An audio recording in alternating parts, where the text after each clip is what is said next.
आप देख रहे हैं NMT न्यूज और आपको रखे सबसे आगे। नवी मुंबई के तुर्भे इलाके में APMC पुलिस स्टेशन की सीमा में आने वाली सामंत स्कूल के बाहर एक चौंकाने वाली घटना सामने आई है। NMT न्यूज के विश्वसनीय सूत्रों ने बताया कि लड़की के चक्कर में 2 10वीं के छात्र गुटों में आपसी विवाद के कारण मारपीट हुई, जिसमें एक छात्र आदित्य भोसले की मौके पर ही मौत हो गई।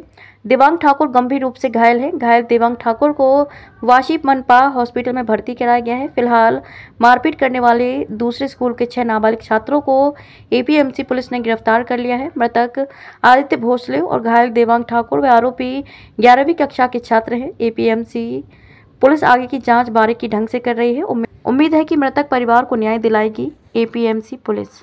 आज दिनांक 13 मार्च 2024 रोजी सामंत विद्यालयाजवळ तुर्भे गाव या ठिकाणी शाळेमध्ये तिथे शिकणारे आदित्य भोसले वय 17 वर्ष हा सामंत विद्यालयाचा विद्यार्थी आहे आणि तो इयत्ता 12वी मध्ये आहे। तो आणि एक देवांग संदीप ठाकूर त्याचं वय 17 वर्ष आहे आणि तो देखील तुर्भे गावामध्ये राहतो।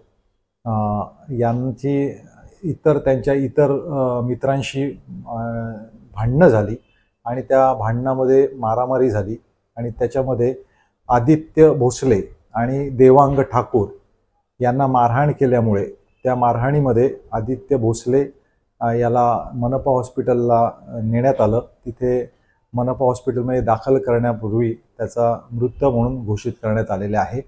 त्याचप्रमाणे देवांग याला देखील मारहाण झालेली आहे, त्याच्यावर देखील उपचार सुरू आहेत। या बाबतीमध्ये APMC पोलीस ठाणे येथे खुनाचा गुन्हा नोंद होण्याची प्रक्रिया सुरू आहे।